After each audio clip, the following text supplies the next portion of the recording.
سبيل الدموع سبيل مريح. السلام علیکم ورحمۃ اللہ وبرکاتہ.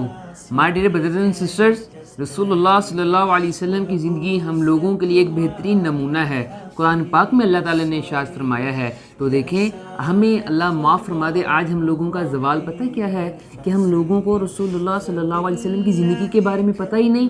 ہم لوگ مسلمان ہیں، لیکن افسوس کی بات یہ ہے ہمیں ایک بھی سیرت کا، ہمیں کوئی بھی واقعہ، کوئی بھی درس ہمیں نہیں پتہ، ہمیں کوئی بھی سنت طریقہ نہیں پتہ کہ رسول اللہ صلی اللہ علیہ وسلم کوئی بھی کام کیسے کیا کرتے تھے. سیرت کیا ہے؟ سیرت اسی کا نام تو ہے کہ ہمیں جو ہمارے معاملات ہیں، زندگی کے ہمیں معاملات ہیں، ہم نے وہ کیسے ڈیل کرنے ہیں. جو رسول اللہ صلی اللہ علیہ وسلم جو کام کیا کرتے تھے، چاہے وہ کھانے کا تھا چاہے پینے کا تھا، ان کے کیا کیا کام وہ کس طرح کرتے تھے، یہ سنتیں ہیں. لیکن اللہ معاف فرما دے، ہم لوگوں تو علم نہیں ہے. غیروں نے، یعنی جو غیر مسلم ہیں، ان لوگوں نے انہیں اٹھایا، ان پہ عمل کرنا شروع کیا. آج وہ لوگ کیا ہیں؟ سرخرو ہیں، وہ کامیاب ہیں.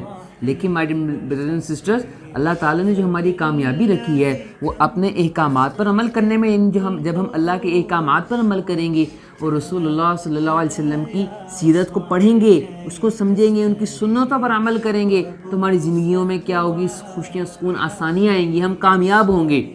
تو رسول اللہ صلی اللہ علیہ وسلم کی جو سنت تھی نا، گوشت کے متعلق جو سنت تھی، ایک میرے پاس کتاب ہے جس کا نام ہے سنت حبیب صلی اللہ علیہ وسلم.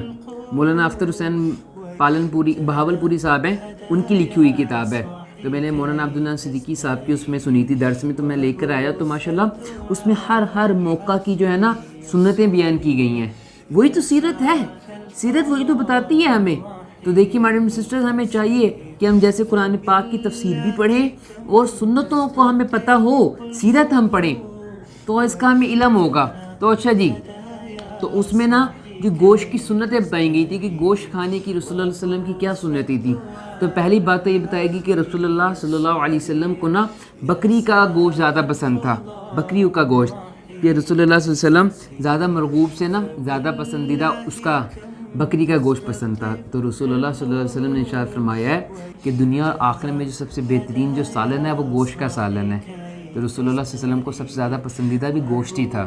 تو لیکن رسول اللہ صلی اللہ علیہ وسلم نے ارشاد فرمایا ہے کہ زیادہ کثرت سے نا گوشت کھایا کرو، یہ مضر صحت ہے، یعنی صحت کے لیے نقصان دہ. ہاں تھوڑا سا وقفہ دے دو، 1-2 دن کا وقفے کے بعد گوشت کھایا کریں، یہ اچھی چیز ہے، پسندیدہ کھانا ہے دنیا اور آخرت کا. تو اسی لیے رسول اللہ صلی اللہ علیہ وسلم کو بھی بہت زیادہ پسند تھا، اور رسول اللہ صلی اللہ علیہ وسلم بھنا ہوا گوشت زیادہ پسند کرتے تھے. تو چند ایک اگر ہم ایک بکری کا ہی لے لینا، بکری سے مراد ہے چھوٹا بڑا جانور کوئی بھی ہو، ان کی اعضاء تو ایک جیسے ہوتے ہیں. ویسے رسول اللہ صلی اللہ علیہ وسلم عرب میں تھے، تو عرب میں ابھی بھی ماشاءاللہ سے جب عمرہ پہ گئے تو وہاں پہ زیادہ تر لوگ نا بکرے کو وہ زیادہ ہوتا تھا، وہ ترجیح دیتے تھے کہ وہاں پہ بڑے جانور ہمارے تو ماشاءاللہ پاکستان میں تو اویلیبل ہیں، لیکن وہاں پہ اویلیبل نہیں ہے. وہاں پہ لوگ دمبے کو، بکروں کو زیادہ ترجیح دیتے ہیں. اس ٹائم پہ بھی ایسے ہی تھا. تو رسول اللہ صلی اللہ علیہ وسلم کو بکری کا کون سا گوشت پسند تھا؟ ایک دستی کا گوشت، دستی جسے ہم دست کہتے ہیں، جسے ہم شانے کندھے بھی کہتے ہیں. تو دستی کا گوشت رسول اللہ صلی اللہ علیہ وسلم کو زیادہ پسند تھا. ایک گردن کا گوشت اور ایک پیٹھ جو یعنی کمر ہوتی ہے، اس کا گوشت. یعنی انہوں نے فرمایا گیا کہ جو ہڈی والا گوشت ہے نا، جس گوشت میں ہڈی ہوتی ہے، وہ رسول اللہ صلی اللہ علیہ وسلم کو زیادہ پسندیدہ تھا. یعنی آپ دیکھ لیں، اب یہ نہیں کہ آپ ثابت گوشت کھا لیں، یہ نہیں، بلکہ رسول اللہ علیہ وسلم کو ہڈی والا گوشت زیادہ پسند تھا. جیسے گردن والے گوشت میں ہڈی ہوتی ہے، پیٹھ والے گوشت میں بھی ہڈی ہوتی ہے، اس طرح دستی والا گوشت بھی زیادہ پسند تھا رسول اللہ علیہ وسلم کو. تو اسی لیے یہ چند ایک سنتیں بھی گوشت کی. تو رسول اللہ صلی اللہ علیہ وسلم نے ارشاد فرمایا کہ جب بھی تم گوشت خرید کر آؤ تو اس کا شوربہ کر لو، اور شوربہ کیا کرو پھر اپنے پڑوسی کو بھی دو تاکہ وہ لوگ بھی کھا لیں. یعنی دیکھیں بردر اینڈ سسٹرز، ہمیں یہ ترغیب دی جا رہی ہے. یہ ہمیں کیسے پتہ چلا کہ جب ہم پڑھیں گے، جب ہم سمجھیں گے، ہمیں پتہ ہوگا، علم ہوگا. اللہ معاف فرما دے ہم لوگوں کا تو یہ حال ہے کہ ہم نے کبھی پڑھنے کی کوشش نہیں کی کہ رسول اللہ صلی اللہ علیہ وسلم کی کیا سیرت تھی، کیا سنتیں تھیں. ہمیں تو کچھ بھی علم نہیں ہے اس کے متعلق. تو ہمیں سمجھنا چاہیے، ہمیں پڑھنا چاہیے، اس پہ غور و فکر کرنی چاہیے کہ دیکھیں کیا کیا سنتیں تھیں رسول اللہ صلی اللہ علیہ وسلم کی، وہ کیسے اپنا کام کیا کرتے تھے. یہ ساری چیزیں ایک سنت ہے. تو اسی لیے ہمیں چاہیے کہ ہم پڑھیں، اس پہ غور و فکر کریں، اس پہ عمل کریں.